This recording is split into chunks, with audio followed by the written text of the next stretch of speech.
السلام علیکم، خوش آمدید تھاٹس ود رضوان میں، جہاں ہم کتابوں کے اوراق سے سچائی کو چھان کر آپ تک لاتے ہیں۔ یہ ویڈیو صرف تعلیمی مقصد کے لیے ہے، لیکن میرا وعدہ ہے کہ یہ آپ کو سوچنے پر مجبور کر دے گی۔ جی بالکل۔ آج ہم جس کہانی کی گہرائی میں اتر رہے ہیں وہ ہم میں سے زیادہ تر کے ذہنوں میں فلم کے ذریعے بسی ہوئی ہے۔ ہاں، امراؤ جان ادا کی۔ جی ہاں، مرزا ہادی رسوا کا مشہور ناول امراؤ جان ادا۔ لیکن بات یہ ہے کہ کم از کم 5 ایسے پہلو ہیں جو فلم میں بالکل مختلف انداز سے دکھائے گئے ہیں۔ بالکل، اور شاید ہم انہیں ایک صدی سے زیادہ عرصے سے فلم والے زاویے سے ہی سچ مانتے آ رہے ہیں۔ صحیح۔ تو آئیے آج ناول کی اصل روشنی میں ان پہلوؤں کا جائزہ لیتے ہیں۔ ضرور۔ تو سب سے پہلی بات، امراؤ جان کا ماضی، اس کا بچپن، اغوا۔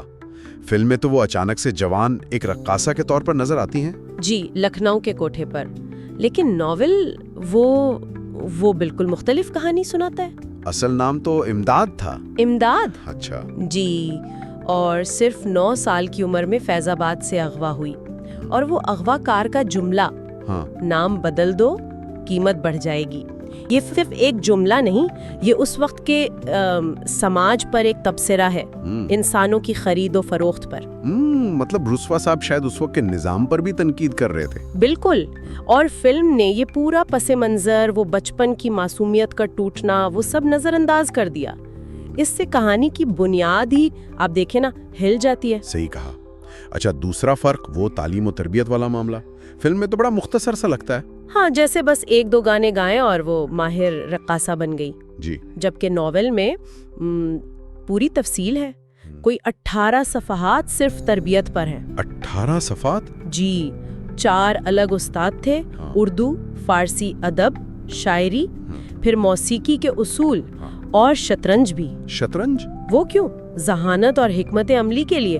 وہ صرف ناچنے والی نہیں بن رہی تھیں، وہ ایک پڑھی لکھی، کئی زبانیں جاننے والی، ایک پولی گلاٹ شخصیت بن رہی تھیں۔ تو فلم نے اس کی یہ فکری گہرائی کم کر دی؟ بالکل، اسے صرف رقص تک محدود کر دیا گیا۔ ظاہر ہے فلم کی اپنی مجبوریاں ہوتی ہیں، وقت کی کمی، لیکن کردار کی ایک اہم جہت تو چھپ گئی نا۔ یقیناً۔ اچھا، اب آتے ہیں نواب سلطان والے تعلق پر۔ فلم میں تو یہ کافی رومانوی لگتا ہے نا؟ جی ہاں، میں تم سے محبت کرتا ہوں والے مکالمے ہیں، لیکن ناول وہ زیادہ حقیقت پسند ہے۔ کیسے؟ ناول کا نواب سلطان زیادہ عملی، شاید تھوڑا خود غرض بھی۔ وہ صاف کہتا ہے امراؤ سے، تم میری محبت نہیں، میری حکمت عملی ہو۔ اوہ، یہ تو بہت بڑا فرق ہے۔ جی، وہ اسے اپنی سماجی حیثیت کے لیے استعمال کرتا ہے، اور بعد میں اپنی زمینیں بچانے کے لیے دوسری شادی بھی کر لیتا ہے۔ اور امراؤ کا رد عمل؟ فلم میں تو دل ٹوٹتا ہے۔ ناول میں اسے شدید شرمندگی، تذلیل محسوس ہوتی ہے۔ وہ خود کو شطرنج کا مہرہ سمجھتی ہے۔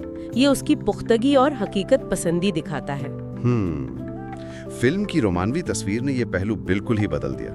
جی۔ چوتھا نقطہ، یہ مالی خود مختاری والا، یہ تو اکثر لوگوں کو پتہ ہی نہیں ہوتا۔ بالکل، فلم میں تو وہ زیادہ تر مردوں پر منحصر نظر آتی ہیں، لیکن ناول میں وہ ایک ذہین، کاروباری ذہن رکھنے والی خاتون تھی، مشاعروں سے کماتی تھیں، اپنی کمائی سے حویلی خریدی۔ اپنی حویلی؟ واہ! جی، اور وہ دوسروں کو قرض دینے کی پوزیشن میں بھی تھی۔ ان کا وہ جملہ ہے، آج پہلا روپیہ خود کمایا، کل پہلا روپیہ خود دیا۔ یہ تو بہت بڑی بات ہے 19ویں صدی کے ہندوستان میں ایک طائف کے لیے۔ غیر معمولی بات تھی، لیکن فلم نے یہ خود مختاری، یہ کاروباری ذہانت تقریباً مکمل طور پر چھپا دی۔ افسوسناک ہے۔ اچھا، اور آخری 5واں فرق، کہانی کا اختتام۔ ہاں، یہ بھی بہت اہم ہے۔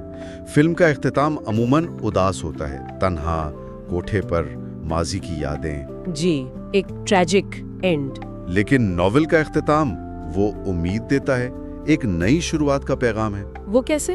وہ فیض آباد واپس جاتی ہیں، اپنی بیٹی سے بھی ملتی ہیں، اگرچہ وہ رشتہ بحال نہیں ہو پاتا، لیکن سب سے اہم، وہ وہاں بچوں کے لیے ایک اسکول کھولتی ہیں۔ اسکول؟ واہ! جی، سماجی خدمت، نئی نسل کے لیے کام، یہ ان کی زندگی کا نیا باب ہے۔ اور ناول کا آخری جملہ کیا ہے؟ میرا راستہ میرے قدموں میں ہے، قسمت نہیں۔ یہ خود ارادیت، ایک بامانی زندگی کا عزم ہے۔